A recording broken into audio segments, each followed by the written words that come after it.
Jane Eyre by Charlotte Brontë. Chapter 7. My first quarter at Lowood seemed an age, and not the golden age either. It comprised an irksome struggle with difficulties in habituating myself to new rules and unwonted tasks. The fear of failure on these points harassed me worse than the physical hardships of my lot, though these were no trifles. During January, February, and part of March, the deep snows and, after their melting, the almost impassable roads prevented our stirring beyond the garden walls, except to go to church. But within these limits we had to pass an hour every day in the open air. Our clothing was insufficient to protect us from the severe cold. We had no boots, the snow got into our shoes and melted there. Our ungloved hands became numbed and covered with chilblains, as were our feet.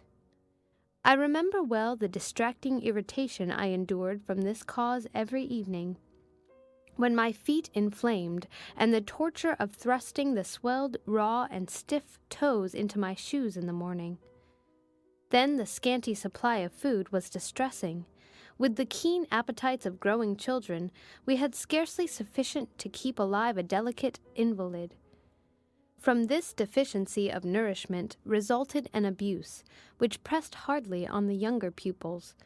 Whenever the famished great girls had an opportunity, they would coax or menace the little ones out of their portion. Many a time I have shared between two claimants the precious morsel of brown bread distributed at tea-time. And after relinquishing to a third half the contents of my mug of coffee, I have swallowed the remainder with an accompaniment of secret tears, forced from me by the exigency of hunger. Sundays were dreary days in that wintry season. We had to walk 2 miles to Brocklebridge Church, where our patron officiated. We set out cold. We arrived at church colder. During the morning service we became almost paralyzed. It was too far to return to dinner, and an allowance of cold meat and bread, in the same penurious proportion observed in our ordinary meals, was served round between the services. At the close of the afternoon service we returned by an exposed and hilly road, where the bitter winter wind, blowing over a range of snowy summits to the north, almost flayed the skin from our faces. I can remember Miss Temple walking lightly and rapidly along our drooping line, her plaid cloak, which the frosty wind fluttered, gathered close about her, and encouraging us, by precept and example, to keep up our spirits and march forward, as she said, like stalwart soldiers. The other teachers, poor things, were generally themselves too much dejected to attempt the task of cheering others. How we longed for the light and heat of a blazing fire when we got back! But, to the little ones at least, this was denied. Each hearth in the schoolroom was immediately surrounded by a double row of great girls, and behind them the younger children crouched in groups, wrapping their starved arms in their pinafores. A little solace came at tea-time, in the shape of a double ration of bread, a whole instead of a half slice, with the delicious addition of a thin scrape of butter. It was the hebdomadal treat to which we all looked forward from Sabbath to Sabbath. I generally contrived to reserve a moiety of this bounteous repast for myself, but the remainder I was invariably obliged to part with. The Sunday evening was spent in repeating by heart the church catechism, and the 5th, 6th, and 7th chapters of St. Matthew, and in listening to a long sermon read by Miss Miller, whose irrepressible yawns attested her weariness. A frequent interlude of these performances was the enactment of the part of Eutychus by some half-dozen of little girls, who, overpowered with sleep, would fall down, if not out of the 3rd loft, yet off the 4th form, and be taken up half dead. The remedy was to thrust them forward into the center of the schoolroom, and oblige them to stand there till the sermon was finished. Sometimes their feet failed them, and they sank together in a heap. They were then propped up with the monitor's high stools. I have not yet alluded to the visits of Mr. Brocklehurst, and indeed that gentleman was from home during the greater part of the first month after my arrival. Perhaps prolonging his stay with his friend the Archdeacon, his absence was a relief to me. I need not say that I had my own reasons for dreading his coming, but come he did at last. One afternoon, I had then been 3 weeks at Lowood. As I was sitting with a slate in my hand, puzzling over a sum in long division, my eyes, raised in abstraction to the window, caught sight of a figure just passing.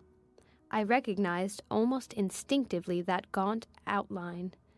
And when, 2 minutes after, all the school, teachers included, rose en masse, it was not necessary for me to look up in order to ascertain whose entrance they thus greeted. A long stride measured the schoolroom, and presently beside Miss Temple, who herself had risen, stood the same black column which had frowned on me so ominously from the hearth-rug of Gateshead. I now glanced sideways at this piece of architecture. Yes, I was right. It was Mr. Brocklehurst, buttoned up in a surtout, and looking longer, narrower, and more rigid than ever. I had my own reasons for being dismayed at this apparition. Too well I remembered the perfidious hints given by Mrs. Reed about my disposition, etc., the promise pledged by Mr. Brocklehurst to apprise Miss Temple and the teachers of my vicious nature. All along I had been dreading the fulfillment of this promise. I had been looking out daily for the coming man, whose information respecting my past life and conversation was to brand me as a bad child forever. Now there he was. He stood at Miss Temple's side. He was speaking low in her ear. I did not doubt he was making disclosures of my villainy, and I watched her eye with painful anxiety, expecting every moment to see its dark orb turn on me a glance of repugnance and contempt. I listened too, and as I happened to be seated quite at the top of the room, I caught most of what he said. Its import relieved me from immediate apprehension. "I suppose, Miss Temple, the thread I bought at Loughton will do. It struck me that it should be just of the quality for the calico chemises, and I sorted the needles to match. You may tell Miss Smith that I forgot to make a memorandum of the darning needles, but she shall have some papers sent in next week, and she is not on any account to give out more than one at a time to each pupil. If they have more, they are apt to be careless and lose them. And, oh, ma'am, I wish the woolen stockings were better looked to. When I was here last, I went into the kitchen garden and examined the clothes drying on the line. There was a quantity of black hose in a very bad state of repair. From the size of the holes in them, I was sure they had not been well mended from time to time." He paused. "Your directions shall be attended to, sir," said Miss Temple. "And, ma'am," he continued, "the laundress tells me some of the girls have 2 clean tuckers in the week. It is too much. The rules limit them to 1. "I think I can explain that circumstance, sir. Agnes and Catherine Johnstone were invited to take tea with some friends at Loughton last Thursday, and I gave them leave to put on clean tuckers for the occasion." Mr. Brocklehurst nodded. "Well, for once it may pass, but please not to let the circumstance occur too often. And there is another thing which surprised me. I find in settling accounts with the housekeeper that a lunch consisting of bread and cheese has twice been served out to the girls during the past fortnight. How is this?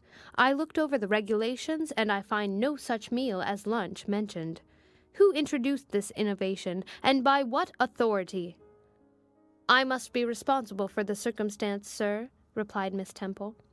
"The breakfast was so ill prepared that the pupils could not possibly eat it, and I dared not allow them to remain fasting till dinner-time." "Madam, allow me an instant. You are aware that my plan in bringing up these girls is not to accustom them to habits of luxury and indulgence, but to render them hardy, patient, self-denying." Should any little accidental disappointment of the appetite occur, such as the spoiling of a meal, the under or the overdressing of a dish, the incident ought not to be neutralized by replacing with something more delicate the comfort lost, thus pampering the body and obviating the aim of this institution. It ought to be improved to the spiritual edification of the pupils by encouraging them to evince fortitude under temporary privation.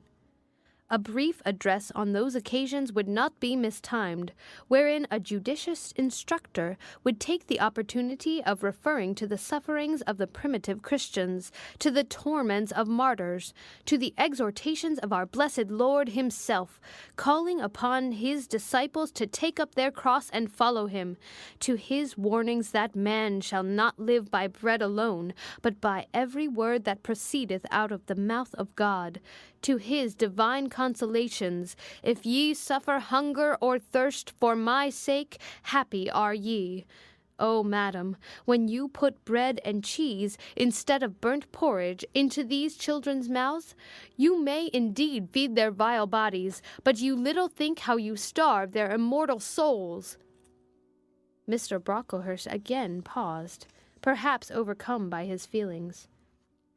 Miss Temple had looked down when he first began to speak to her, but she now gazed straight before her, and her face, naturally pale as marble, appeared to be assuming also the coldness and fixity of that material, especially her mouth, closed as if it would have required a sculptor's chisel to open it, and her brow settled gradually into petrified severity.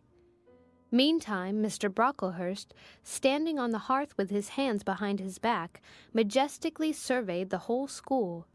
Suddenly his eye gave a blink, as if it had met something that either dazzled or shocked its pupil. Turning, he said in more rapid accents than he had hitherto used, Miss Temple, what is that girl with curled hair? Red hair, ma'am? Curled all over." And extending his cane, he pointed to the awful object, his hand shaking as he did so. "It is Julia Severn," replied Miss Temple very quietly. "Julia Severn, ma'am! And why has she, or any other, curled hair? Why, in defiance of every precept and principle of this house, does she conform to the world so openly, here in an evangelical, charitable establishment, as to wear her hair one mass of curls?" "Julia's hair curls naturally," returned Miss Temple, still more quietly. "Naturally, yes, but we are not to conform to nature. I wish these girls to be the children of grace, and why that abundance? I have again and again intimated that I desire the hair to be arranged closely, modestly, plainly. Miss Temple, that girl's hair must be cut off entirely. I will send a barber tomorrow, and I see others who have far too much of the excrescence. That tall girl, tell her to turn round. Tell all the first form to rise up and direct their faces to the wall." Miss Temple passed her handkerchief over her lips, as if to smooth away the involuntary smile that curled them. She gave the order, however, and when the first class could take in what was required of them, they obeyed. Leaning a little back on my bench, I could see the looks and grimaces with which they commented on this maneuver. It was a pity Mr. Brocklehurst could not see them, too. He would perhaps have felt that, whatever he might do with the outside of the cup and platter, the inside was further beyond his interference than he imagined. He scrutinized the reverse of these living metals some 5 minutes, then pronounced sentence. These words fell like the knell of doom. "All those top knots must be cut off." Miss Temple seemed to remonstrate. "Madam," he pursued, "I have a master to serve whose kingdom is not of this world. My mission is to mortify in these girls the lusts of the flesh, to teach them to clothe themselves with shamefacedness and sobriety, not with braided hair and costly apparel. And each of the young persons before us has a string of hair twisted in plaits which vanity itself might have woven. These, I repeat, must be cut off. Think of the time wasted, of—" Mr. Brocklehurst was here interrupted. 3 other visitors, ladies, now entered the room. They ought to have come a little sooner to have heard his lecture on dress, for they were splendidly attired in velvet, silk, and furs.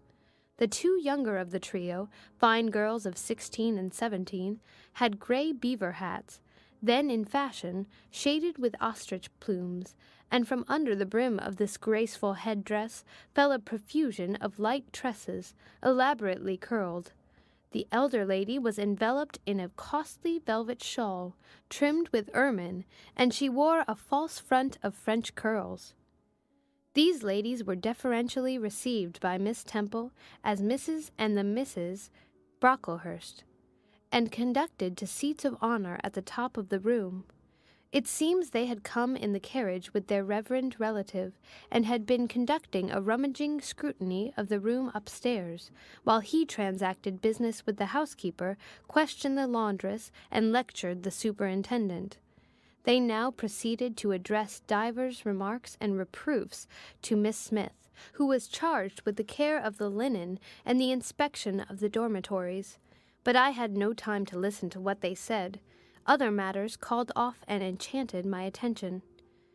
Hitherto, while gathering up the discourse of Mr. Brocklehurst and Miss Temple, I had not, at the same time, neglected precautions to secure my personal safety, which I thought would be effected, if I could only elude observation. To this end I had sat well back on the form, and while seeming to be busy with my sum, had held my slate in such a manner as to conceal my face. I might have escaped notice, had not my treacherous slate somehow happened to slip from my hand, and falling with an obtrusive crash, directly drawn every eye upon me. I knew it was all over now, and, as I stooped to pick up the 2 fragments of slate, I rallied my forces for the worst. It came.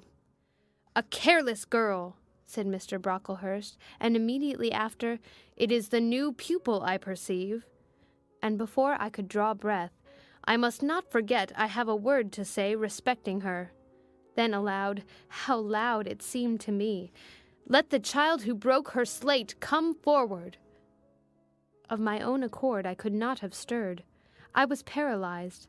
But the 2 great girls who sit on each side of me set me on my legs and pushed me towards the dread judge. And then Miss Temple gently assisted me to his very feet, and I caught her whispered counsel. "Don't be afraid, Jane. I saw it was an accident. You shall not be punished." The kind whisper went to my heart like a dagger. Another minute, and she will despise me for a hypocrite, thought I, and an impulse of fury against Reed, Brocklehurst, and company bounded in my pulses at the conviction. I was no Helen Burns. "Fetch that stool," said Mr. Brocklehurst, pointing to a very high one from which a monitor had just risen. It was brought. "Place the child upon it." And I was placed there. By whom, I don't know. I was in no condition to note particulars. I was only aware that they had hoisted me up to the height of Mr. Brocklehurst's nose, that he was within a yard of me, and that a spread of shot orange and purple silk pelisses and a cloud of silvery plumage extended and waved below me. Mr. Brocklehurst hemmed. "Ladies," said he, turning to his family, "Miss Temple, teachers and children, you all see this girl?" Of course they did, for I felt their eyes directed like burning glasses against my scorched skin. "You see she is yet young. You observe she possesses the ordinary form of childhood. God has graciously given her the shape that he has given to all of us. No signal deformity points her out as a marked character. Who would think that the evil one had already found a servant and agent in her? Yet such, I grieve to say, is the case." A pause, in which I began to steady the palsy of my nerves, and to feel that the Rubicon was passed, and that the trial, no longer to be shirked, must be firmly sustained. "My dear children," pursued the black marble clergyman, with pathos, "this is a sad, a melancholy occasion, for it becomes my duty to warn you that this girl, who might be one of God's own lambs, is a little castaway, Not a member of the true flock, but evidently an interloper and an alien. You must be on your guard against her. You must shun her example. If necessary, avoid her company. Exclude her from your sports, and shut her out from your converse. Teachers, you must watch her. Keep your eyes on her movements, weigh well her words, scrutinize her actions, punish her body to save her soul, if indeed such salvation be possible. For, my tongue falters while I tell it, this girl, this child, the native of a Christian land, worse than many a little heathen who says its prayers to Brahma and kneels before Juggernaut, this girl is a liar. Now came a pause of 10 minutes, during which I, by this time in perfect possession of my wits, observed all the female Brocklehursts produce their pocket-handkerchiefs and apply them to their optics, while the elderly lady swayed herself to and fro, and the 2 younger ones whispered, "How shocking!" Mr. Brocklehurst resumed.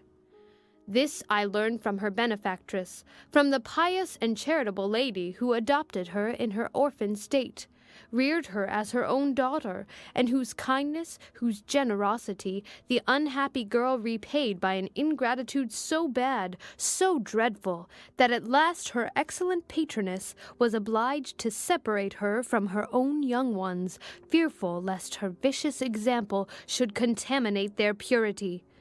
She has sent her here to be healed, even as the Jews of old sent their disease to the troubled pool of Bethesda. And, teachers, superintendent, I beg of you not to allow the waters to stagnate round her." With this sublime conclusion, Mr. Brocklehurst adjusted the top button of his surtout, muttered something to his family, who rose, bowed to Miss Temple, and then all the great people sailed in state from the room. Turning at the door, my judge said, "Let her stand half an hour longer on that stool, and let no one speak to her during the remainder of the day." There was I, then, mounted aloft. I, who had said I could not bear the shame of standing on my natural feet in the middle of the room, was now exposed to general view on a pedestal of infamy. What my sensations were, no language can describe. But just as they all rose, stifling my breath and constricting my throat, a girl came up and passed me. In passing, she lifted her eyes. What a strange light inspired them! What an extraordinary sensation that ray sent through me! How the new feeling bore me up! It was as if a martyr, a hero, had passed a slave or victim and imparted strength in the transit. I mastered the rising hysteria, lifted up my head, and took a firm stand on the stool.